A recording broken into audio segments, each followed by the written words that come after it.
ये घर तो गया, कुछ नहीं हो सकता अब। तो घर बनाते समय यदि आपके मिस्त्री ने ऐसा कॉलम बना दिया तो आप उसको बोल सकते हो, जल्दी वहां से हटो, तोरा माई के। लेकिन भाई बोलने से कोई फायदा होगा नहीं। तो चलिए सीख लेते हैं कि एक अच्छा कॉलम बनाते समय हमें किन किन बातों का ध्यान देना चाहिए जिससे हमारा कॉलम कुछ इस तरीके से ना बने। इस कॉलम को आप ध्यान से देखिए, कहीं पर कंक्रीट पहुंची है, कहीं पर नहीं पहुंची है, तो ऐसा कॉलम बनने के बाद घर को कमजोर ही करेगा। तो चलिए एक एक करके देखते हैं कि भाई एक मजबूत कॉलम आपको किस तरीके से बनाना चाहिए। तो घर के लिए एक मजबूत कॉलम बनाने के लिए आपको हमेशा 3 पार्ट पर ध्यान देना होता है। पहला शटरिंग, दूसरा कंक्रीट, तीसरा वीडियो के लास्ट में बताएंगे। अब चलिए शुरू करते हैं। अबे जल्दी बोल, कल सुबह पनवेल निकलना है। तो एक मजबूत कॉलम बनाने के लिए आप देख लीजिए, यदि आपका कॉलम टेढ़ा ना हो और कॉलम इधर से उधर ना हो, सभी कॉलम एक सीध में रहे, उसके लिए सबसे पहले आपको कुछ इस तरीके से कॉलम का स्टार्टर बना लेना चाहिए। आप देख सकते हैं कि स्टार्टर कुछ इस तरीके से बनाया जाता है। यदि आप स्टार्टर बना लेंगे तो आपके सभी कॉलम एक सीध में रहेंगे और इसके साथ साथ जब आप शटरिंग करेंगे, शटरिंग आपकी इधर उधर नहीं भागेगी। नहीं तो कई बार क्या होता है कि आप कॉलम तो बनाते हैं, शटरिंग भी लगाते हैं, लेकिन आपकी जो शटरिंग है इधर से उधर भाग जाती है, जिससे आपका जो कॉलम है वो टेढ़ा हो जाता है। ठीक है, समझ गया। तो भाई टेढ़ा ना ना ना ना ना।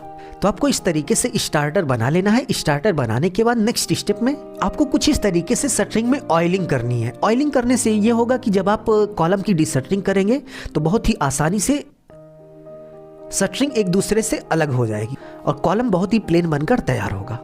ऑयलिंग करने के बाद नेक्स्ट स्टेप में आप देख सकते हैं कि आपको कुछ इस तरीके से कॉलम की शटरिंग कर देनी है, यानी कि शटरिंग को लगा देना है। शटरिंग लगाने के बाद नेक्स्ट स्टेप में बहुत ही इंपॉर्टेंट काम है, बहुत सारे लोग यहाँ पर ज़्यादातर गलती करते हैं, तो इस पॉइंट को कहीं पर लिख लो कि भाई ये गलती नहीं होनी है। शटरिंग लगाने के बाद आपको हमेशा प्लम्बॉब यानी कि साहुल से शटरिंग को सीधा करना चाहिए। अब भाई सीधी सी बात है कि शटरिंग जैसी रहेगी वैसे ही आपका कॉलम ढलेगा। अगर शटरिंग टेढ़ी रहेगी तो कॉलम टेढ़ा, अगर शटरिंग सीधी रहेगी तो कॉलम सीधा। तो शटरिंग को सीधा करने के लिए कुछ इस तरीके से आप देख लीजिए, प्लम्बॉब का उपयोग किया जाता है। तो प्लम्बॉब का उपयोग करा के शटरिंग को बिल्कुल सीधा करा दीजिए। शटरिंग को सीधा कराने के बाद नेक्स्ट स्टेप में आप देख सकते हैं कि कुछ इस तरीके से कवर ब्लॉक आता है। तो आपको 40 mm का कवर ब्लॉक लेना है और कुछ इस तरीके से शटरिंग और स्टील के बीच में लगा देना है। कवर ब्लॉक लगाने के बाद नेक्स्ट स्टेप में आप देख लीजिए कि आपको कुछ इस तरीके से कंक्रीट बनाना है। यदि आप ground floor, first floor, second floor इस ऊंचाई का घर बना रहे हैं तो आपको 1:4 रेशियो का कंक्रीट बना लेना है। 1:4 का मतलब 1 बैग सीमेंट होगा, 2 बैग आपका सैंड होगा, 4 बैग आपका एग्रीगेट होगा। ढलाई कराते समय इस बात का विशेष ध्यान रखिएगा कि आपको कुछ इस तरीके से वाइब्रेटर का उपयोग करना है। जिन कॉलम में कुछ इस तरीके से वाइब्रेटर का उपयोग नहीं होता, उन्हीं कॉलमों में कुछ इस तरीके से कहीं पर कंक्रीट पहुंचती है, कहीं पर नहीं पहुंचती है। पूरा कॉलम जो है वो विकलांग हो जाता है, अपाहिज हो जाता है। अरे देवा, ये गड़बड़ है बाबा। इसको हम दिव्यांग नहीं कहेंगे, ठीक है, ये विकलांग हो गया, अपाहिज हो गया, ठीक है। ऐसा कॉलम घर को केवल और केवल खराब करेगा, घर को कमजोर करेगा। तो आपको वाइब्रेटर का उपयोग करना है। और वाइब्रेटर का उपयोग करेंगे कैसे? जैसे 10 फीट की कॉलम की ढलाई आप एक साथ कर रहे हैं तो कम से कम 4 बार आप जरूर से जरूर वाइब्रेटर का उपयोग करिए। स्पेशली नीचे जब आप कम से कम 1 से 2 फीट कंक्रीट की डाल लीजिए, यानी कि कंक्रीट की ढलाई करिए, वहां पर वाइब्रेटर जरूर लगाइए। क्योंकि कॉलम में सबसे ज़्यादा यही होता है कि भाई नीचे कंक्रीट नहीं पहुंच पाती। तो यदि आप वाइब्रेटर अच्छे से लगाएंगे तो वाइब्रेट होते होते कंक्रीट अच्छे से पहुंच जाएगी। तो ढलाई करने के बाद नेक्स्ट स्टेप में आप देख सकते हैं कि आपको कुछ इस तरीके से खुरदरा कर देना है। बिल्कुल ऊपर वाले पार्ट को खुरदरा कर देना है, की बना देना है।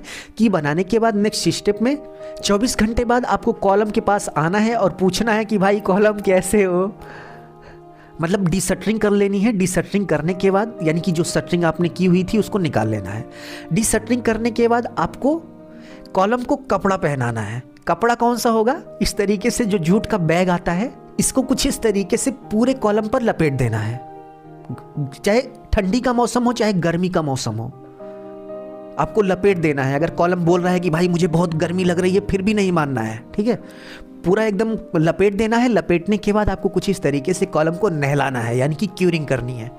ठंडी का मौसम है, कॉलम कितना चिल्लाए कि भाई मुझे ठंड लग रही है, ये लग रहा है, वो लग रहा है, एकदम कोई रहम नहीं खाने का, क्योंकि कॉलम की मजबूती का सवाल है। तो आपको क्यूरिंग करना है एकदम दबा के। यदि गर्मी का मौसम है तो 3 बार आपको क्यूरिंग करनी है, और यदि ठंडी का मौसम है तो 1 बार भी कर देंगे तो पर्याप्त है। क्योंकि ठंडी के मौसम में ऑलरेडी भाई साहब यदि आपने इस जूट के बोरे को भिगो दिया तो ये शाम तक जो है सूखेगा नहीं। तो 7 दिन तक क्यूरिंग कर देना तो कॉलम लोहे से भी ज़्यादा मजबूत हो जाएगा। तो कॉलम बनाने का बस यही खेला था। अगर आपने वीडियो को लाइक नहीं किया तो अभी लाइक करो भाई, प्लीज़ यार लाइक कर दो, आज लाइक कर दो। अगर आपने अभी तक मेरा वीडियो लाइक नहीं किया तो प्लीज़ अभी कर दो, और अपने दोस्तों में शेयर कर दीजिए। अपना ख्याल रखिए और अपने मम्मी पापा का अपने से भी ज़्यादा ख्याल रखिए। इसी भाव के साथ आप सभी से विदा लेते हैं। धन्यवाद।